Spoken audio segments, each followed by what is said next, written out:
ପିଲାମାନେ ମୁଁ ଦେବ ଆପଣମାନଙ୍କୁ ସ୍ୱାଗତ ଅଛି ସିଜିଏସସି ଆର୍ଟ୍ସ ଆଟା ଚ୍ୟାନେଲରେ। ଆଜି ଆମେ ପଢ଼ିବା ଏଜୁକେସନ୍ ଇଲେକ୍ଟିଭ୍ର ଶିକ୍ଷା ଇଲେକ୍ଟିଭ୍ର ପ୍ରଥମ ୟୁନିଟ୍ର ପାଠ 3 ଯାହା ଅଛି ଜିନ୍ ଜ୍ୟାକ୍ ରୁସୋ। ତାକୁ ଆଜି ଆମେ ପଢ଼ିବା ନୋଟ୍ସ ମାଧ୍ୟମରେ। ନୋଟ୍ସ ତିଆରି କରି ଦେଇଛି ମୁଁ, ତାକୁ ଆଜି ଆମେ ଡିସ୍କସନ୍ କରିକି ପଢ଼ିବା। ତୁମେମାନେ ସମସ୍ତେ ନୋଟ୍ସ କରି ରଖିଦେବ ସବୁ, ତ ତୁମ ପରେ ପଢ଼ିବା ପାଇଁ ସୁବିଧା ହେବ। ଚलो ଡିସ୍କସନ୍ କରିବା। ଜୀବନୀ ଜିନ୍ ଜ୍ୟାକ୍ ରୁସୋ 1712 ମସିହା ଜୁନ୍ 28 ତାରିଖରେ ଜେନିଭା ସହରରେ ଜନ୍ମଗ୍ରହଣ କରିଥିଲେ। ସେ କେଉଁ ସହରରେ ଜନ୍ମଗ୍ରହଣ କରିଥିଲେ? ଜେନିଭା, ଯାହାକି ଏବେ ଅଛି ଆମର ସୁଇଜରଲ୍ୟାଣ୍ଡରେ ଏବେ ଅଛି ଜେନିଭା ସହର। ସେଇଠାରେ ସେ ଜନ୍ମଗ୍ରହଣ କରିଥିଲେ। ତାଙ୍କ ପିତା ଥିଲେ ଏକ ଘଣ୍ଟା କାରିଗର। ପିତା ଜଣେ ଘଣ୍ଟା କାରିଗର ଥିଲେ। ତାଙ୍କର ନାଁ ହେଲା, ଜନ୍ମର ଅଳ୍ପ କେତେ ଦିନ ପରେ ରୁସୋ ତାଙ୍କୁ ହରାଇଥିଲେ ନିକଟ ଆତ୍ମୀୟଙ୍କ ପାଖରେ। ତ ରୁସୋ ଯେତେବେଳେ ମାନେ ଛୋଟ ଥିବା ସମୟରେ ତାଙ୍କର ମାତାଙ୍କୁ ସେ ହରାଇଥିଲେ। ତାପରେ ତାଙ୍କର ଆତ୍ମୀୟମାନଙ୍କ ପାଖରେ ସେ ବଢ଼ିଥିଲେ। ଛୋଟରୁ ଆସ୍ତେ ଆସ୍ତେ ସେ ଆତ୍ମୀୟମାନଙ୍କ ପାଖରେ ଯାଇକି ବଢ଼ିଲେ। ମାତ୍ର ବୟସ ବଢ଼ିବା ସହ ରୁସୋ ବିଭିନ୍ନ ଅନୈତିକ କାର୍ଯ୍ୟରେ ନିଜକୁ ଲିପ୍ତ ରଖିଥିଲେ। ଫଳରେ କ'ଣ ହେଇଛି? ଫଳରେ ବାପା ତାଙ୍କୁ ଜେନିଭା ସହରରେ ଛାଡ଼ି ଚାଲିଯାଇଥିଲେ। ତାଙ୍କୁ ଜେନିଭା ସହରରେ ରୁସୋଙ୍କୁ ଏକାକୀ ଛାଡ଼ିଦେଇ ସେ ଗାଁକୁ ପଳାଇଥିଲେ, ଅନ୍ୟତ୍ର ପଳାଇଥିଲେ।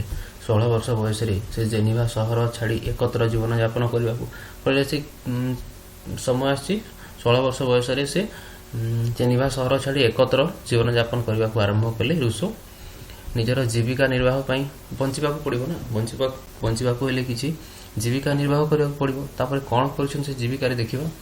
ନିଜର ଜୀବିକା ନିର୍ବାହ ପାଇଁ ବେଳେବେଳେ ସେ ଘରୋଇ ଶିକ୍ଷକ, ସଙ୍ଗୀତ ଶିକ୍ଷକ ଓ ନାଟ୍ୟକାର ଇତ୍ୟାଦି କାର୍ଯ୍ୟରେ ନିଜକୁ ନିୟୋଜିତ କରି ବିଫଳ ମଧ୍ୟ ହୋଇଥିଲେ। ସେ ଜୀବିକା ଅର୍ଜନ କରିବା ପାଇଁ ବହୁ ପ୍ରକାର ଚେଷ୍ଟା ମଧ୍ୟ କରିଛନ୍ତି ପଇସା ରୋଜଗାର କରିବା ପାଇଁ।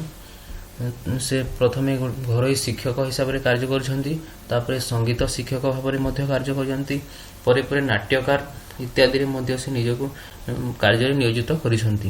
ହେଲେ କେଉଁଥିରେ ବି ତାଙ୍କୁ ସଫଳ ମିଳିପାରିନାହିଁ, ସବୁଥିରେ ସେ ବିଫଳ ହିଁ ରହୁଥିଲେ। କ'ଣ ହେଇଛି ତାପରେ? ରୁସୋ 36 ବର୍ଷ ବୟସରେ ପାରିବାରିକ ଜୀବନଯାପନ ଆରମ୍ଭ କରିଥିଲେ। 36 ବର୍ଷ ବୟସରେ ସେ ବିବାହ କରି ପାରିବାରିକ ଜୀବନଯାପନ କରିବା ପାଇଁ ଆରମ୍ଭ କରିଥିଲେ, ମଧ୍ୟ ସେଥିରେ ସେ ବିଫଳ ହୋଇଥିଲେ। ପ୍ରଥମେ ତ ସେ ଯେତେବେଳେ 16 ବର୍ଷ ବୟସରେ ତାଙ୍କ ବାପା ଛାଡ଼ିକି ଚାଲିଗଲେ, ତାପରେ ସେ ବିଭିନ୍ନ ପ୍ରକାର ସଂଗ୍ରାମ କରିକିରି ଘରୋଇ ଶିକ୍ଷକ ହିସାବରେ କାର୍ଯ୍ୟ କରିଛନ୍ତି, ସଙ୍ଗୀତ ଶିକ୍ଷକ, ନାଟ୍ୟକାର ମଧ୍ୟରେ ହିସାବରେ କାର୍ଯ୍ୟ କରି ମଧ୍ୟ ବିଫଳ ହୋଇଛନ୍ତି। ପରେ ଯେତେବେଳେ 36 ବର୍ଷ ବୟସରେ ବିବାହ କରିଛନ୍ତି, ସେଥିରେ ମଧ୍ୟ ସେ ବିଫଳ ହୋଇଛନ୍ତି। ତାପରେ କ'ଣ ହେଇଛି? ପରବର୍ତ୍ତୀ ସମୟରେ ସେ ଅନେକ ଗୁଡ଼ିଏ ପୁସ୍ତକ ରଚନା କରି ସମଗ୍ର ବିଶ୍ୱରେ ଜଣେ ଜ୍ଞାନୀ ତଥା ଦାର୍ଶନିକ ଭାବରେ ବିଶେଷ ଖ୍ୟାତି ଅର୍ଜନ କରିଛନ୍ତି। ତାଙ୍କର ବାଲ୍ୟ ଜୀବନ ପୁରା ବିଫଳ ଥିଲା। ତାଙ୍କର ବିବାହ ପରେ ମଧ୍ୟ ଜୀବନ ବିଫଳ ଥିଲା। ହେଲେ ପରବର୍ତ୍ତୀ ମୁହୂର୍ତ୍ତରେ ସେ ଅନେକ ଗୁଡ଼ିଏ ବହି ବା ପୁସ୍ତକ ରଚନା କରିଛନ୍ତି, ଯାହାକୁ କି ବହୁ ପ୍ରଶଂସା ମଧ୍ୟ କରାଯାଇପାରେ। ତାଙ୍କର ପୁସ୍ତକ ଗୁଡ଼ିକ ମଧ୍ୟରେ ସାମାଜିକ ଚୁକ୍ତି, ଏମିତି 2ଟି ବହି ଅଛି ଯାହାକି ବହୁ ପରିମାଣରେ ପ୍ରସିଦ୍ଧି ଲାଭ କରିଥିଲା ସେହି ସମୟରେ। ଏବେ ମଧ୍ୟ ଏହାକୁ ଏମିଲି ନାମକ ବହି ଏବେ ମଧ୍ୟ ବହୁ ପରିମାଣରେ ପ୍ରସିଦ୍ଧ ଅଛି। ଅନେକ ଦୁର୍ଘଟଣାର ସମ୍ମୁଖୀନ ହୋଇ ଶେଷରେ 1778 ଖ୍ରୀଷ୍ଟାବ୍ଦରେ ସେ ଦେହତ୍ୟାଗ କରିଛନ୍ତି। ଏଇଟା ହେଲା ତାଙ୍କର ଜୀବନୀ। ମୋଟାମୋଟି ଭାବରେ ଅଧିକ ଲମ୍ବା ଥିଲା, ମୁଁ ତାକୁ ଛୋଟ ଭାବରେ ଲେଖିଦେଇଛି, ବର୍ଣ୍ଣନା କରିଦେଇଛି। ଏହି ହିସାବରେ ଯଦି ତୁମେ ପରୀକ୍ଷାରେ ଲେଖିବ କମ୍ପ୍ଲିଟ୍ ମାର୍କ ରଖିପାରିବ। ଜୀବନୀ ଏତିକି ଦରକାର। ଏଠୁ ବେଶୀ ଲେଖିଲେ ପରୀକ୍ଷାରେ ଯଦି ଲଙ୍ଗ କ୍ୱେଶ୍ଚନ୍ ଆସିବ ତାହେଲେ ବହୁତ ଅଧିକ ହେଇଯିବ। ତ ଏତିକି ଲେଖିବାଟା ସବୁଠୁ ଭଲ। ତାପରେ ଦେଖିବା ଜୀବନ ଦର୍ଶନ। ଜୀବନ ଦର୍ଶନ କ'ଣ? ଦେଖନ୍ତୁ, ପ୍ରକୃତିବାଦର ଜଣେ ଦାର୍ଶନିକ ଭାବରେ ସେ ପ୍ରାକୃତିକ ରାଷ୍ଟ୍ର, ପ୍ରାକୃତିକ ମନୁଷ୍ୟ ଓ ପ୍ରାକୃତିକ ସଭ୍ୟତା ଉପରେ ଅଧିକ ଗୁରୁତ୍ୱ ଆରୋପ କରୁଥିଲେ। ଯେହେତୁ ଜଣେ ସେ ପ୍ରକୃତିବାଦୀ ଦାର୍ଶନିକ ବୋଲି ରୁସୋଙ୍କୁ ଜଣାଶୁଣା, ସେ ପ୍ରକୃତିବାଦୀ ଦାର୍ଶନିକ ଭାବରେ ଜଣାଶୁଣା, ତ ତାଙ୍କର ସେ ଅଧିକ ଫୋକସ୍ ଅଧିକ ଭାବରେ ଦେଖୁଥିଲେ ସେ ପ୍ରାକୃତିକ ହିସାବରେ କେମିତି ସବୁ ଜିନିଷକୁ ସାଧିତ କରିହେବ। ତେଣୁ ସେ ଅଧିକ ଭାବରେ ପ୍ରାକୃତିକ ରାଷ୍ଟ୍ର, ପ୍ରାକୃତିକ ମନୁଷ୍ୟ, ରାଷ୍ଟ୍ର ବି ପ୍ରାକୃତିକ ହେବ, ପ୍ରାକୃତିକ ମନୁଷ୍ୟ ବି ହେବ ଏବଂ ପ୍ରାକୃତିକ ସଭ୍ୟତା ସବୁକୁ ସେ ପ୍ରାକୃତିକ ହିସାବରେ ଗୁରୁତ୍ୱାରୋପ କରୁଥିଲେ। ତାଙ୍କ ମତରେ ଆଧୁନିକ ସମୟରେ ମନୁଷ୍ୟ ସଭ୍ୟତା ନାଁରେ ଏକ ଅପ୍ରାକୃତିକ ଜୀବନଯାପନ କରୁଛି ଓ ଏହାଦ୍ୱାରା ତାର ପ୍ରକୃତ ଚରିତ୍ରର ବିକାଶ ସାଧିତ ହୋଇପାରୁନି। ସେ ବାରମ୍ବାର କହୁଥିଲେ ଯେ ମନୁଷ୍ୟ ମାନେ ଆଧୁନିକ ସମୟରେ, ମାନେ ସେହି ସମୟରେ ଆଧୁନିକ 1700 ମସିହା କଥା ଏଇଟା କହୁଛୁ, ସେହି ସମୟରେ ସେହି ସମୟରେ ମନୁଷ୍ୟ ସଭ୍ୟତା ନାଁରେ ଏକ ଅପ୍ରକୃତି ଜୀବନଯାପନ କରୁଛି। ମାନେ ଏଇଟା ସେ ୟୁରୋପ ମହାଦେଶର ଫରାସୀ ବିପ୍ଳବ ପାଖାପାଖି ସେହି ସମୟର କଥା ଏଇଟା। ତ ସେହି ସମୟରେ ସଭ୍ୟତା ନାଁରେ ବହୁ ମାନେ ଅତ୍ୟାଚାର କରାଯାଉଥିଲା, ତାକୁ ସେ ବର୍ଣ୍ଣନା କରିଛନ୍ତି ଏଥିରେ। ପ୍ରକୃତ ଚରିତ୍ରର ବିକାଶ ସାଧିତ ହୋଇପାରୁନାହିଁ ବୋଲି ସେ ସମୟରେ କହୁଥିଲେ। ତେଣୁ ଏହି କୃତ୍ରିମତାକୁ ପରିତ୍ୟାଗ କରି ପ୍ରାକୃତିକ ଅବସ୍ଥାକୁ ଫେରିଲେ ମାନବୀୟ ଗୁଣଗୁଡ଼ିକ ପୂର୍ଣ୍ଣତା ଲାଭ କରିପାରିବ। ତ ସେ କ'ଣ କହୁଥିଲେ ଯେ ପ୍ରାକୃତିକ ମାନେ ଯାହା ଅଛି ଏଜ୍ ଇଟ୍ ଇଜ୍, ଯାହା ଅଛି ସେହି ହିସାବରେ ଆମେ ତାକୁ ଯଦି ଦେଖିବା ବା ତାହାକୁ ବିଚାର କରିବା, ତାହେଲେ ମାନବୀୟ ଗୁଣଗୁଡ଼ିକ ପୂର୍ଣ୍ଣତା ଲାଭ କରିପାରିବ ବୋଲି ସେ ଚିନ୍ତା କରୁଥିଲେ।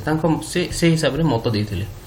ତାଙ୍କ ମତରେ ମନୁଷ୍ୟ ଖରାପ ହୋଇନଥାଏ, କୌଣସି ମନୁଷ୍ୟ ଜନ୍ମରୁ ଖରାପ ହୋଇନଥାଏ, ବରଂ ପରିବେଶ ତାକୁ ଖରାପ କରିବା ପାଇଁ ସୁଯୋଗ ଦେବ। ସେ ପରବର୍ତ୍ତୀ ମୁହୂର୍ତ୍ତରେ ମଣିଷ ଜନ୍ମ ପରେ ବାଲ୍ୟାବସ୍ଥା, ଶୈଶବାବସ୍ଥା, ବାଲ୍ୟାବସ୍ଥା ଏହି ଅବସ୍ଥା ହେଇକି ଗତି କରେ। ସେହି ସମୟରେ ସେ ତାର ଡିଷ୍ଟ୍ରାକ୍ସନ୍ ହେବାର ମାନେ ସୁଯୋଗ ବେଶୀ ଥାଏ। ମାନେ ସେହି ସମୟରେ ସେ ପରିବେଶରେ ବିଭିନ୍ନ ପ୍ରକାର କୁ ଅଭ୍ୟାସରେ ପଡ଼ି ସେ ଦିଗଭ୍ରଷ୍ଟା ହୋଇଯାଇଥାଏ। ତାକୁ ସେ ଏହି ପାଠରେ ଜୋର ଦେଇକି କହିଛନ୍ତି ଯେ ମଣିଷ କିପରି ଜନ୍ମରୁ ଭଲ ଥାଏ, କିନ୍ତୁ ପରବର୍ତ୍ତୀ ମୁହୂର୍ତ୍ତରେ ନିଜର ପରିବେଶରେ ଦ୍ୱାରା କିପରି ସେ ବିପଥଗାମୀ ହୋଇଯାଇଥାଏ, ତାକୁ ସେ ବିଶେଷ ଭାବରେ ଏଠାରେ ବର୍ଣ୍ଣନା କରି କହିଛନ୍ତି। ମାନବିକ ମୁକ୍ତି, ବ୍ୟକ୍ତିଗତ ଅଧିକାର ଓ ଗଣତାନ୍ତ୍ରିକ ଶାସନ, ଲୋକପ୍ରିୟ ସାର୍ବଭୌମତ୍ୱ ଆଦି ପ୍ରତି ଲୋକମାନଙ୍କର ଦୃଷ୍ଟି ଆକର୍ଷଣ କରି ସେ ଜଣେ ବିଖ୍ୟାତ ରାଜନୈତିକ ଦାର୍ଶନିକ ଭାବରେ ପରିଚିତ ହୋଇଥିଲେ। ପରବର୍ତ୍ତୀ ମୁହୂର୍ତ୍ତରେ ସେ ପ୍ରଥମେ ସେ ବହୁ ବାଧାବିଘ୍ନର ସମ୍ମୁଖୀନ ହୋଇଥିଲେ। ଇଭେନ୍ ଏପରି ସମୟ ବି ଆସିଛି ଯେଉଁଥିରେ କି ସେ ଖାଲି ଥରକୁ ଥର ମାନେ ବିଫଳତାର ଶିକାର ହେଇଥିଲେ। ପରବର୍ତ୍ତୀ ମୁହୂର୍ତ୍ତରେ ଏମିତି ଆସିଛି ଯେ ତାଙ୍କୁ ମାନେ ଆଗ ଧାଡ଼ିର ଜଣେ ଦାର୍ଶନିକ ଭାବରେ ମଧ୍ୟ ବିଭିନ୍ନ ପ୍ରକାର ପୁସ୍ତକରେ ତାଙ୍କ ନାମକୁ ଲେଖାଯାଇଛି। ତ ସେ କ'ଣ କହୁଥିଲେ, ବ୍ୟକ୍ତିଗତ ଅଧିକାର, ଗଣତାନ୍ତ୍ରିକ ଶାସନ, ଲୋକପ୍ରିୟ ସାର୍ବଭୌମତ୍ୱ ଆଦି ପ୍ରତି ଲୋକମାନଙ୍କର ଦୃଷ୍ଟି ଆକର୍ଷଣ କରି ସେ ଜଣେ ବିଖ୍ୟାତ ରାଜନୈତିକ ଭାବରେ ନିଜକୁ ପରିଚିତ କରିଥିଲେ। ଏଇଟା ଗଲା ତାଙ୍କର ଜୀବନ ଦର୍ଶନ। ତାପରେ ଦେଖିବା ଶିକ୍ଷା ଦର୍ଶନ। ଶିକ୍ଷା ଉପରେ ସେ କ'ଣ କ'ଣ ଜୋର ଦେଇଛନ୍ତି ସେଇଟା ଦେଖିବା। ଅଷ୍ଟାଦଶ ଶତାବ୍ଦୀରେ ସମାଜରେ ପ୍ରଚଳିତ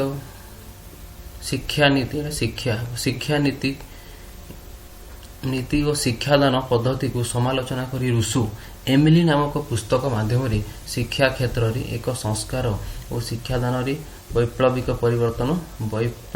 ପରିବର୍ତ୍ତନ ଆଣିବାକୁ ଚେଷ୍ଟା କରିଥିଲେ। କ'ଣ ହେଇଛି, ସେ ଏମିଲି ଭଳି ଯେଉଁ ଗୋଟେ ପୁସ୍ତକ ଲେଖିଲେ, ସେଇଥିରେ ସେହି ସମୟର ବା ସେଇ ୟୁରୋପ ମହାଦେଶର ବା ସେ ତାଙ୍କ ପାଖାପାଖି ରାଷ୍ଟ୍ର, ସେ ଜର୍ମାନୀ ହଉ କି ଆମର ଯେଉଁ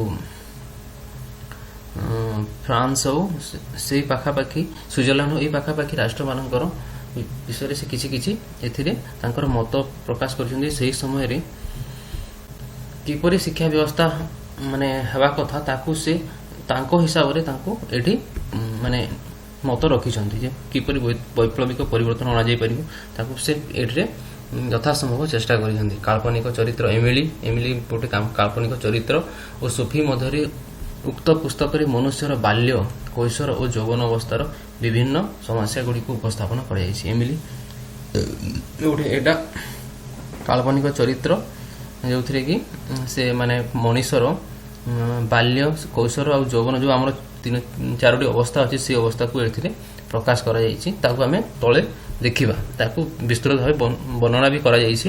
ତାକୁ ନୋଟ୍ସ ମୁଁ ତିଆରି କରିଦେଇଛି, ସେଇ ନୋଟ୍ସ ହିସାବରେ ଆମେ ପଢ଼ିବା। ଗୋଟେ ଲଙ୍ଗ କ୍ୱେଶ୍ଚନ୍ ଯେଉଁ ଆମର ରୁଷୋର ଆସିଛି, ପ୍ରାୟ ପରୀକ୍ଷାରେ ଆସୁଛି, ୟାକୁ ଆଜି ଆମେ ମାନେ ଭଲ ଭାବେ ବୁଝିଯିବା। काल्पनिक चरित्र एमिली और सुफी मध्य उक्त पुस्तक मनुष्य बाल्य कैशोर अवस्था और विभिन्न समस्यागुड़िक उपस्थापना करा जाइछि। मनुष्य उत्तम गुण नहीं जन्म हेउछि, समाज ताकू कलुषित कर। आगर भी मुझे जे मनुष्य जन्मरू माने खराब कि भल न थाए, ताकर समाज जो समाज रे जेमिति हिसाब रे से बढ़िबो सेही समाज हिसाब रे से मनुष्य बा सेही परिवेश रे द्वारा ही मनुष्य तार आगामी रास्ता को बाछि थाए। उक्त मत द्वारा रूसो को समालोचना शुणा पड़ता। यही मतवाद से समय जो देते माने अष्टादश शताब्दी रे यह द्वारा तांकु बहुत समालोचना शिकार भी होगा पड़ता। रूसों मतरे शिक्षा एक जीवन से कौन कहते शिक्षा गोटे जीवनव्यापी प्रक्रिया माने जन्मरू आरंभ है एटा माने मृत्यु पर्यंत जेहेतु एटा अविलंब भाव में चली रही थे चालू रोते तो से जीवनव्यापी प्रक्रिया कई यहाँ जीवनव्यापी कहते आउ कई कहते जो यहाँ माने शिक्षाटा it starts from education starts from home and ends in top माने शिक्षाटा आमर माने माँ पेटरू आरंभ हो माने जाइकी सरे जो से कवर में मरी जाए ताकू तोपी दिखती कवर दे दिखती से ही शिक्षा सरी एमती भी कौ कौ जगह लेखा अच्छे। तो से आम देखा जे शिक्षा एक जीवनव्यापी प्रक्रिया निरवच्छिन्न प्राकृतिक प्रक्रिया एवं अंतर्निहित विकास धारा बोली से रूसो मत देते से समय निरवच्छिन्न प्रक्रिया यार बंद नहीं प्रतिदिन प्रति मुहूर्त आम किसी ना कि शिक्षा करुचे। तो ये तेणु शिक्षा को गोटे निरवच्छिन्न भी प्रक्रिया कहुच्छी प्राकृतिक। तो यहाँ गोटे प्राकृतिक प्रक्रिया और अंतर्निहित विकास धारा माने आमर अंतर्निहित विकास जो हूँ भितर जहाँ विकास होची से निज मत हिसाब से रखिंट मतरे प्रत्येक मनुष्य साधारणतः तीनोटी उत्स मनीषर तीनोटी उत्स अच्छी कौन कौन से गुड़िक देखा यथा प्रकृति मनुष्य और वस्तु मध्य शिक्षा ग्रहण कर मनीष तीनोटी उत्सर शिक्षा ग्रहण करते।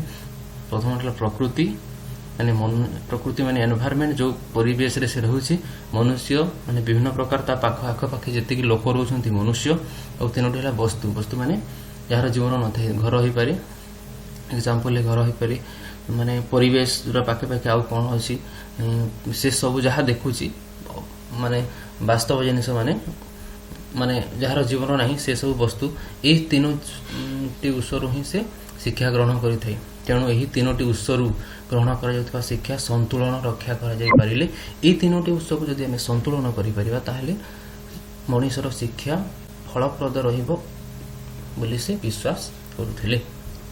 तापर देखा शिक्षार लक्ष्य कौन शिशुर सर्वांगीन विकास ही शिक्षार मुख्य लक्ष्य बोली रूसो गुरुत्वारोप करते। कौन शिशुर सर्वांगीन सर्वांग सर्वांग माने आम गोड़ू आरंभ कर पादरू आरंभ कर मुंड पर्यंत जी आमर अंग अच्छी सबू अंगर विकास को माने शिक्षार लक्ष्य हेबा उचित बोली से कहते। एतत् भिन्न से शिशुर अंतर्निहित गुणावली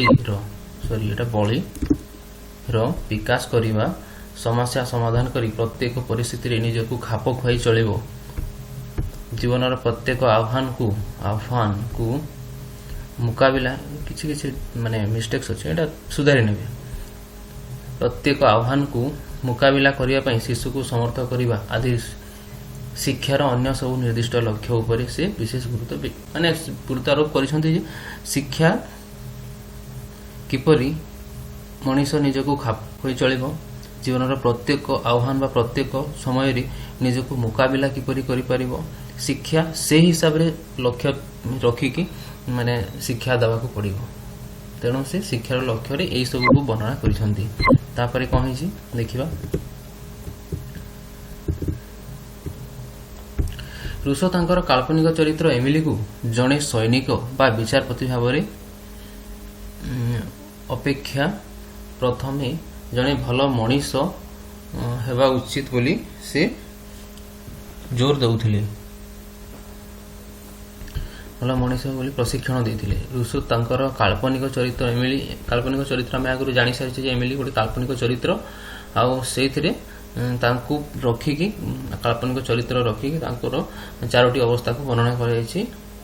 तेणु जड़े सैनिक विचारपति भाव में अपेक्षा जड़े भल मनीष ताकू सैनिक भाव में न रखी सोशल जो आमर अच्छी सोशल माने सोल्जर न भाविकी ତାକୁ ସୈନିକ ନ ରଖି ବିଚାରପତି ଭାବରେ ଅପେକ୍ଷା ପ୍ରଥମେ ଜଣେ ଭଲ ମଣିଷ ହେବା ଉଚିତ ବୋଲି ସେ ପ୍ରଶିକ୍ଷଣ ଦେଉଥିଲେ, ମାନେ କହୁଥିଲେ ସେହି ସମୟରେ।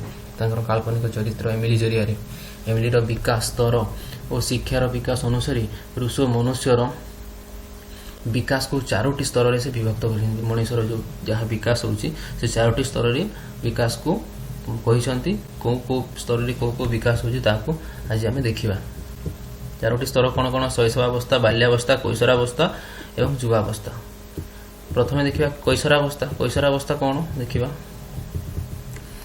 କୈଶୋରାବସ୍ଥା ଜନ୍ମରୁ 5 ବର୍ଷ ମଧ୍ୟରେ ଶିଶୁମାନେ ସାଧାରଣତଃ ଚଳଚଞ୍ଚଳ ଆବେଗର ବଶବର୍ତ୍ତୀ ହୋଇଥାନ୍ତି। ଜାଣିଛନ୍ତି ଆମେ ଯେ ଇନଫାନ୍ସି, ଶୈଶବାବସ୍ଥା ମାନେ ଇନଫାନ୍ସି, ସେ ଜନ୍ମରୁ 5 ବର୍ଷ ମଧ୍ୟରେ ଋଷଙ୍କ ହିସାବରେ ଏଇଟା କୁହାଯାଇଛି। ନହେଲେ କେଉଁଥିରେ ଜନ୍ମରୁ 2 ବର୍ଷ ମଧ୍ୟ ଅଛି ଶୈଶବାବସ୍ଥା ଇନଫାନ୍ସି କୁହାଯାଇଛି। ବାକି ଆମେ ଦେଖୁଛୁ ଏଠି ଋଷଙ୍କ ହିସାବରେ, ତ ଆମେ ଜନ୍ମରୁ 5 ବର୍ଷ ପଢ଼ିବା। ଏଠି ଜନ୍ମରୁ 5 ବର୍ଷ ମଧ୍ୟରେ ଶିଶୁମାନେ ସାଧାରଣତଃ ଚଳଚଞ୍ଚଳ ଆବେଗ ଆମେ ଦେଖିଥିବେ, ଆମେ ଦେଖିଛୁ ମଧ୍ୟ ଯେ ଛୋଟ ଛୋଟ ଛୁଆମାନେ ଯେତେବେଳେ ବର୍ଷେ କିମ୍ବା 1.5 ବର୍ଷ ହୋଇଯାଏ, 18 ମାସରୁ 20 ମାସ ହେଇଗଲେ ସେମାନେ ଚାଲିବା ଆରମ୍ଭ କରିଦିଅନ୍ତି। ଆଉ ନିଜେ ନିଜେ ଭାବି ଭାବି କଥା ମଧ୍ୟ କହନ୍ତି, ଅନ୍ୟକୁ କପି କରି ସେହି ପ୍ରକାର କଥା କହିବାକୁ ଚେଷ୍ଟା କରନ୍ତି। ତ ସେଇଟା ସବୁ ଆବେଗ, ସେ ଆବେଗର ବଶବର୍ତ୍ତୀ ହୋଇଥାନ୍ତି। ଏହି ସମୟରେ ଶିଶୁର ଶାରୀରିକ ବୃଦ୍ଧି ସହ ଆବେଗ ଗୁଡ଼ିକ ମଧ୍ୟ କ୍ରିୟାଶୀଳ ଓ ଶକ୍ତିମାନ ହୋଇଥାନ୍ତି। ଏହି ସମୟରେ କ'ଣ ହୋଇଥାଏ? ଶିଶୁର ଶାରୀରିକ ବୃଦ୍ଧିଟା ବହୁତ ଜୋରରେ ହୋଇଥାଏ ଏବଂ ଆବେଗ ଗୁଡ଼ିକ ମଧ୍ୟ ବହୁତ ଜୋରରେ ବୃଦ୍ଧି ହୋଇଥାଏ, କ୍ରିୟାଶୀଳ ହୋଇଥାଏ। ତ ଏହି ସମୟରେ ଶିଶୁର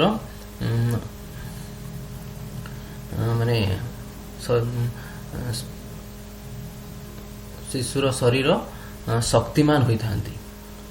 ମାନେ ଯାହା କହିବା ଆମେ ଥରେ କହିଲେ ସେଥିପାଇଁ ଶିଶୁମାନଙ୍କ ଆଗରେ କିଛି ଖରାପ କଥା ଏହି ସମୟରେ କୁହାଯାଏନି, କାରଣ ଥରେ କହିଲେ ସେମାନେ ସେ ତାକୁ ମନେ ରଖିଦିଅନ୍ତି। କାରଣ ଏହି ସମୟରେ ତାଙ୍କର ଆବେଗିକ ଶକ୍ତି ବେଶୀ ଥାଏ।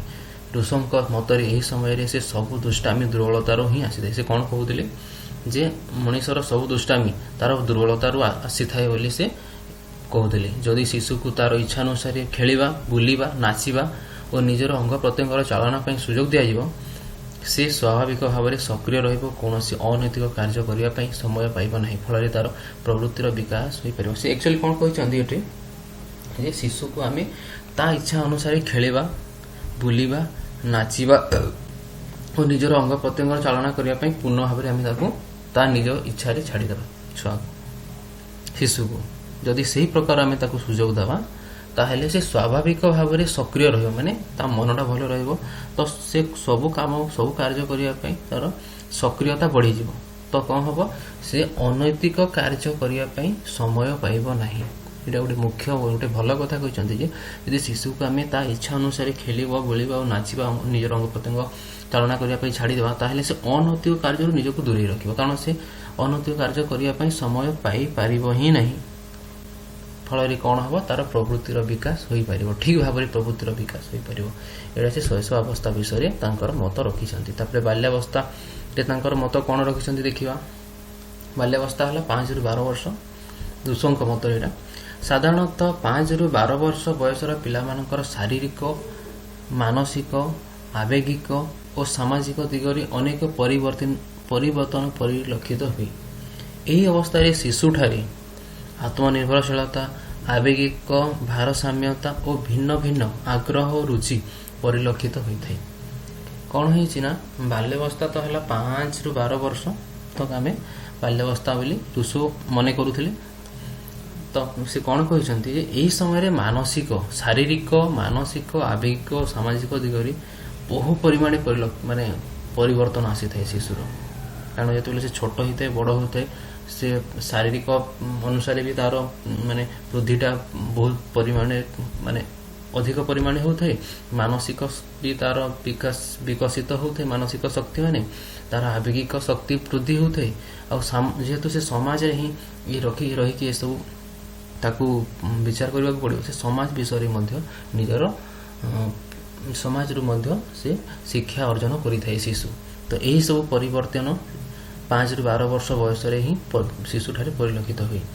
ତେଣୁ କ'ଣ ହୋଇଛି, ଏହି ଅବସ୍ଥାରେ ଶିଶୁଠାରେ କ'ଣ ସବୁ ତାର ମାନେ ଜନ୍ମ ହେବ, ଆତ୍ମନିର୍ଭରଶୀଳତା ଜନ୍ମ ହେବ ଶିଶୁ ପାଖରେ, ଆବେଗିକ ଭାରସାମ୍ୟତା ସୃଷ୍ଟି ହେବ, ଭିନ୍ନ ଭିନ୍ନ ଆଗ୍ରହ ରୁଚି ପରିଲକ୍ଷିତ ହେବ। ଏହିସବୁ ସମୟରେ ସେମାନେ ପୁସ୍ତକଗତ ଜ୍ଞାନ ଅପେକ୍ଷା ଇନ୍ଦ୍ରିୟାନୁଭୂତି ଓ ଅଭିଜ୍ଞତା ଠାରୁ ଶିକ୍ଷା ଲାଭ କରନ୍ତି। ଏହି ସମୟରେ କ'ଣ ହେଉଛି, ପୁସ୍ତକ ଜ୍ଞାନ ଅପେକ୍ଷା ଶିଶୁ ଇନ୍ଦ୍ରିୟ ଅନୁଭୂତି ଯେଉଁ ଆମ ପଞ୍ଚ ଇନ୍ଦ୍ରିୟ ଅଛି, ସେ ଇନ୍ଦ୍ରିୟ ଅନୁଭୂତି ଜରିଆରେ ସେ କୌଣସି ଗୋଟିଏ ଜିନିଷ ଥରେ ଶୁଣିଗଲା ମନେ ରଖିଦିଏ, ଗୋଟେ ଜିନିଷ ଥରେ ଦେଖିଦେଲା ତାର ମନେ ରହିଯାଏ। ମାନେ ତାର ଆବେଗିକ ଯେହେତୁ ବା ଇନ୍ଦ୍ରିୟାନୁଭୂତି ତାର ବହୁ ପରିମାଣରେ ଆକ୍ଟିଭ ଥାଏ ଏହି ସମୟରେ, ମାନେ ପିକ୍ରେ ଥାଏ ତାର ଇନ୍ଦ୍ରିୟାନୁଭୂତି, ମାନେ ସବୁ ଇନ୍ଦ୍ରିୟ ଗୁଡ଼ାକ ତାର ଯେଉଁ ପଞ୍ଚ ଇନ୍ଦ୍ରିୟ ଅଛି ସବୁ ପୁରା ମାନେ ପିକ୍ରେ ଥାନ୍ତି, ଟପ୍ରେ ଥାନ୍ତି। ତ ସେ ଯାହା ଥରେ ଏଠି ଜ୍ଞାନ ଅର୍ଜନ କରେ ତାର ମନେ ରହିଯାଏ। ତ ଠାରୁ ଶିକ୍ଷା ଲାଭ କରିଛନ୍ତି। ରୁଷୋଙ୍କ ମତରେ ବାଲ୍ୟାବସ୍ଥାରେ ଶିଶୁ ପ୍ରାକୃତିକ ଓ ମୁକ୍ତ ପରିବେଶ ମଧ୍ୟରେ ନୈତିକ ଶିକ୍ଷା ଲାଭ କରିଥାଏ। କ'ଣ ହେଇଛି ଯେ ରୁଷୋଙ୍କ କ'ଣ କହିଲେ ଯେ ବାଲ୍ୟାବସ୍ଥାରେ ଶିଶୁ, ଏହି ଅବସ୍ଥାରେ ହିଁ ଶିଶୁ ପ୍ରାକୃତିକ ଓ ମୁକ୍ତ ପରିବେଶ, ପ୍ରାକୃତିକ ପ୍ରକୃତିରୁ ଶିକ୍ଷା ଗ୍ରହଣ କରିବ। ମୁକ୍ତ ପରିବେଶ ମାନେ କାହାର କିଛି ଜୋର ଜବରଦସ୍ତି ରହିବ ନାହିଁ, କାହାର ପ୍ରେସର ରହିବ ନାହିଁ, କି ମାନେ ଆଉଟର ଇଣ୍ଟରଫିୟରେନ୍ସ କିଛି ନଥିବ। ସେ ନିଜ ହିସାବରେ ନିଜେ ପଢ଼ିବାକୁ ଚେଷ୍ଟା କରିବ, ନିଜ ହିସାବରେ ନିଜେ ଶିକ୍ଷା କରିବ। ତ ତା ମନରେ ଯଦି କୌଣସି ଶଙ୍କା ଆଶଙ୍କା ବା ଡର ନାହିଁ, ଆଉ ନିଜ ଯାହା ଭାବୁଛି ସେହି ହିସାବରେ ଯଦି ପଢ଼ିବ ବା ଶିକ୍ଷା ଲାଭ କରିବ, ତାହେଲେ ତାର ନୈତିକ ଶିକ୍ଷା ଲାଭ ମଧ୍ୟ ଠିକ୍ ପରିମାଣରେ ହୋଇପାରିବ ବୋଲି ରୁଷୋ ବାଲ୍ୟାବସ୍ଥାରେ ତାଙ୍କର ମତ ରଖିଛନ୍ତି। ତେଣୁ କୃତ୍ରିମ ପରିବେଶରେ ପୁସ୍ତକ କେନ୍ଦ୍ରିକ ଶିକ୍ଷା, ନୀତି ଶିକ୍ଷା ଦେବାରେ ଆବଶ୍ୟକତା ପଡ଼େ ନାହିଁ। ଯଦି ଏହି ପରିମାଣରେ ଠିକ୍ ରହିଲା, ଏହି ହିସାବରେ ଯେଉଁ ମାନେ ହିସାବରେ କହିଛନ୍ତି ରୁଷୋ ହିସାବରେ ଯଦି 100% ମାନେ 100% ଠିକ୍ ରହିବ, ତାହେଲେ ସେ ପୁସ୍ତକ କେନ୍ଦ୍ରିକ ଶିକ୍ଷା, ନୀତି ଶିକ୍ଷା ଦେବାର ଆବଶ୍ୟକ, ମାନେ ତାକୁ ନୀତି ଶିକ୍ଷା ଦେବାକୁ ପଡ଼ିବ ନାହିଁ। ପୁସ୍ତକ କେନ୍ଦ୍ରରେ ଯେଉଁ ନୀତି ଶିକ୍ଷା ଅଛି ତାକୁ ଦେବାକୁ ପଡ଼ିବ ନାହିଁ। ସେ ଅଟୋମେଟିକାଲି এই ବିଷୟରେ ଆୱାର ହେଇଯିବ। ତାପରେ ଦେଖିବା କୈଶୋରାବସ୍ଥା ପାଇଁ କ'ଣ କହିଛନ୍ତି ରୁଷୋ। ଏଡୋଲସେନ୍ସ ପିରିୟଡ଼ 12 ରୁ 15 ବର୍ଷ ଆମେ ଜାଣିଛେ ଯେ କୈଶୋରାବସ୍ଥା। ଅଲରେଡ଼ି ଫାଷ୍ଟରେ ପଢ଼ି ସାରିଛେ ଆମେ ଏ ବିଷୟରେ, ତ ଆମେ ଆମର ପ୍ରୋବ୍ଲେମ୍ କିଛି ହେବ ନାହିଁ, ଏବେ ଆମେ ବୁଝିଯିବା। 12 ରୁ 15 ବର୍ଷ ଶାରୀରିକ ବୃଦ୍ଧି ଓ ବିକାଶ ଏହି ସ୍ତରରେ ପୂର୍ଣ୍ଣତା ହାସଲ କରିଥାଏ। ଆମେ ଜାଣିଛେ ଯେ କୈଶୋରାବସ୍ଥାରେ ଶିଶୁର ଶାରୀରିକ ବୃଦ୍ଧି ଓ ବିକାଶ ଏହି ସ୍ତରରେ ପୂର୍ଣ୍ଣ ହୋଇସାରିଥାଏ। ଫଳରେ କିଶୋର କିଶୋରୀମାନେ ଅଦ୍ୟ ଯୌବନର ଏହି 12 ରୁ 15 ବର୍ଷ ମଧ୍ୟ, ଏହାକୁ ଅଦ୍ୟ ଯୌବନ ଅବସ୍ଥା ମଧ୍ୟ କୁହାଯାଏ। 12 ରୁ 15 ବର୍ଷ ମଧ୍ୟରେ ଅତ୍ୟଧିକ ଶାରୀରିକ କାର୍ଯ୍ୟ କରିବା ପାଇଁ ସମର୍ଥ ହୋଇଥାଏ। ଯେହେତୁ ଏଥିରେ ଶରୀରର ଆମର ପୂର୍ଣ୍ଣତା ମାନେ ବିକାଶଟା ପୂର୍ଣ୍ଣତା ବା ବୃଦ୍ଧିଟା ପୂର୍ଣ୍ଣତା ଲାଭ କରିଥାଏ। ତ ଆମେ କୌଣସି କାର୍ଯ୍ୟକୁ ଆମେ କୌଣସି ବି କଠିନ କାର୍ଯ୍ୟକୁ ଆମେ ସହଜରେ ମାନେ ଶିଶୁ କରିପାରେ। ଏତତ୍ ବ୍ୟତୀତ ସେମାନଙ୍କ ମନରେ ଭିତ୍ତିହୀନ ଅବାସ୍ତବ ଚିନ୍ତାଧାରା ମଧ୍ୟ କ୍ଷଣିକ ଆନନ୍ଦ ସୃଷ୍ଟି। ଭିତ୍ତିହୀନ ଅବାସ୍ତବ ଚିନ୍ତା ମାନେ ଆମର ଯେଉଁ କଳ୍ପନା ଆମେ କରିଥାଉ, ଜଣେ ସପୋଜ ଆଗକୁ ଯାଇକି କ'ଣ ଭବିଷ୍ୟତରେ ସେ ହେଇପାରିବ। ପିଲାମାନେ କହନ୍ତି ଯେ ଏହି ସମୟରେ ପଚାରନ୍ତି କ'ଣ ହେବୁ, ତୋର ଲକ୍ଷ୍ୟ କ'ଣ? ସେମାନେ କହନ୍ତି କିଏ ଡାକ୍ତର ହେବ, ନା ମୁଁ ଇଞ୍ଜିନିୟରିଂ ଲାଇନ୍କୁ ଯିବି, ନା କିଏ କହିବ ମୁଁ ସାଇଣ୍ଟିଷ୍ଟ ହେବି, ନା କିଏ କହିବ ମୁଁ ଇସ୍ରୋ ଭଳିଆ ଅନୁଷ୍ଠାନ ଯାଇକି ଇଏ କରିବି, ଚାକିରି କରିବି, କିଏ କହେ ନା ମୁଁ IAS ଅଫିସର ହେବି, କିଏ କହେ OAS ଅଫିସର। ଏହିସବୁ ସ୍ତରରେ ହିଁ ସେମାନଙ୍କର କଳ୍ପନା ଶକ୍ତିର ବୃଦ୍ଧି ପାଇଥାଏ ଏବଂ ତାଙ୍କର ଲକ୍ଷ୍ୟ ଏଠାରୁ ତିଆରି ହୋଇଥାଏ 12 ରୁ 15 ବର୍ଷ ବୟସ ଭିତରେ ବା କୈଶୋରାବସ୍ଥାରେ। ତ ସେଥିପାଇଁ ସେ କହିଲେ ଯେ ସେମାନଙ୍କର ଭିତ୍ତିହୀନ ଅବାସ୍ତବ ଚିନ୍ତାଧାରା ମଧ୍ୟ କ୍ଷଣିକ ଆନନ୍ଦ ସୃଷ୍ଟି କରିଥାଏ। ସେମାନଙ୍କ ମଧ୍ୟରେ ସହଯୋଗିତା, ସହନଶୀଳତା ଓ ବନ୍ଧୁତ୍ୱପୂର୍ଣ୍ଣ ସମ୍ପର୍କ ଏହି ସମୟରେ କ'ଣ ହୁଏ, ପିଲାମାନେ ତାଙ୍କର ବନ୍ଧୁତ୍ୱପୂର୍ଣ୍ଣ ସମ୍ପର୍କ, ତାଙ୍କର ବନ୍ଧୁ ସଂଖ୍ୟା ବଢ଼ିଯାଆନ୍ତି ଏହି ସମୟରେ ଏବଂ ସହଯୋଗିତା, ସହନଶୀଳତା ମଧ୍ୟ ବଢ଼ିଯାଏ। ପାରିପାର୍ଶ୍ୱିକ ଅବସ୍ଥା ବେଳେବେଳେ ନୈତିକ ବିକାଶରେ ଅସ୍ଥିରତା ସୃଷ୍ଟି କରିଥାଏ। ପାରିପାର୍ଶ୍ୱିକ ଅବସ୍ଥା ମାନେ ତାଙ୍କ ପାଖରେ ସାହି ପଡ଼ିଶା ବା ତାଙ୍କର ପରିବେଶରେ ଯେଉଁ ପରିବେଶରେ ସେମାନେ ରହୁଛନ୍ତି, ଅବସ୍ଥାନ କରୁଛନ୍ତି, ବେଳେବେଳେ ନୈତିକ ବିକାଶରେ ଅସ୍ଥିରତା ସୃଷ୍ଟି କରିଥାଏ ଏହି ସମୟରେ। ତେଣୁ ଏହି ସମୟରେ ସେ ଯେଉଁ ଅସ୍ଥିରତା ସୃଷ୍ଟି ହେଉଛି, ନୈତିକ ଅସ୍ଥିରତା ସୃଷ୍ଟି ହେଉଛି, ତେଣୁ ଏହି ସମୟରେ ବିଧିବଦ୍ଧ ଶୃଙ୍ଖଳିତ ଶିକ୍ଷା ବ୍ୟବସ୍ଥା କରାଯାଇ ସେମାନଙ୍କର ଅଧ୍ୟୟନ, କଠିନ ପରିଶ୍ରମ ଓ ଜ୍ଞାନାର୍ଜନର ଗୁରୁତ୍ୱର ବ୍ୟବସ୍ଥା କରାଗଲେ ସେମାନଙ୍କର ବ୍ୟକ୍ତିତ୍ୱର ପୂର୍ଣ୍ଣ ବିକାଶ ହୋଇପାରିବ।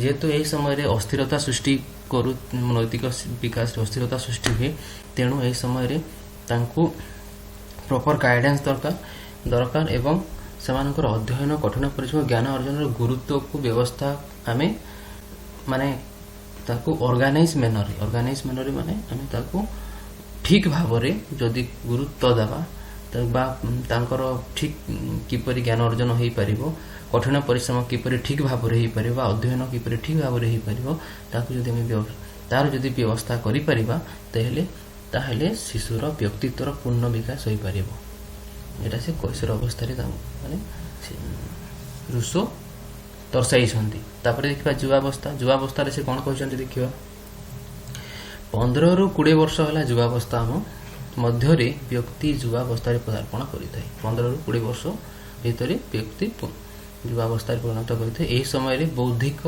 सामाजिक और आवेगिक दिगरे पूर्ण विकास जगु केतेक व्यक्तिगत आदर्श प्रतिफलित होइते जे एही समय रे कोन होछि बौद्धिक और सामाजिक और आवेगिक ए तीनोटी जो रहुछि बौद्धिक सामाजिक और आवेगिक दिगर पूर्ण विकास ए समय रे पूर्ण विकास होई सारी थाई शिशुर तेणु कोन होइते व्यक्तिगत आदर्श प्रति ताठारे व्यक्तिगत आदर्श प्रतिफलित होई जायते से माने व्यक्तित्व पर्सनालिटी डेवलप ए समय रे ही देखा जायते कारण तार बौद्धिक और सामाजिक और आवेगिक पूर्ण विकास पूर्ण मात्रा रे होई सारी थाई तापरे कोन कहै रुसों मतरे एही समय रे युवकर सामाजिक नैतिक आध्यात्मिक आवेगिक विकास प्रति दृष्टि दिया उचित तापर से कोन कहै एही समय रे रुसो मत मध्ये दिसंदी युवकर सामाजिक जेहेतु से युवक अवस्था रे पहुंची सारिछि तो आमे एबे तांको युवक भी कहि परिबा युवकर सामाजिक नैतिक आध्यात्मिक आवेगिक विकास प्रति दृष्टि दिया जिबा निहाती दरकार एही समय रे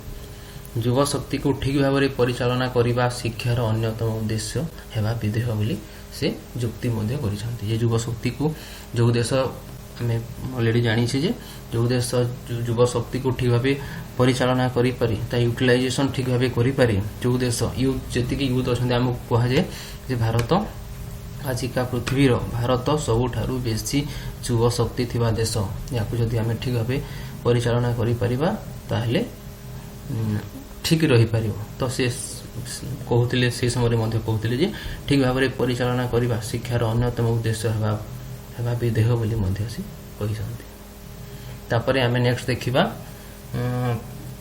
नेगेटिव एजुकेशन जो रुसो कहिसंती नेगेटिव एजुकेशन बा नास्तिवाचक शिक्षा आमे आ गोटे वीडियो तैयारी करबा कारण एथिरे बेसी लंबा हे जिवो तो आछि पई एतिकी नेक्स्ट मु काली आ गोटे वीडियो यार नास्तिवाचक शिक्षा ऊपर तैयारी करबी जहा को पढ़ी थरे एटा जो थरे पढ़ माने थरे सुनी जाय मु जहा कहूची प्रथम रु लास्ट पर्यंत ताकू जाय कि नोट्स एठू नोट्स क्रिएट माने लिखिनियो आ ताकू आउ थरे पढ़ जदी भी माने बुझिबारे असुविधा होची वीडियो को आउ थरे देखो ता परे भी जदी वीडियो माने किछि असुविधा रहउची ताहेले मते तमे तले कमेंट करो जहा भी असुविधा रही तले कमेंट करी कह मु ताकू विदिन सर्टेन मिनिट्स कम समय मध्य कम हिसाब रे मु तुमको सेथिरे रिप्लाई कर देबी आ तमरो क्लिष्टता दूर करि पारिबी धन्यवाद नेक्स्ट वीडियो को वेट करो मु आसी जीवो मु पठै देबी ताकू आ वीडियो को लाइक करो सब्सक्राइब करो निज निज ग्रुप रे याको शेयर करो जे पिला माने समस्त जानि पारिबे धन्यवाद।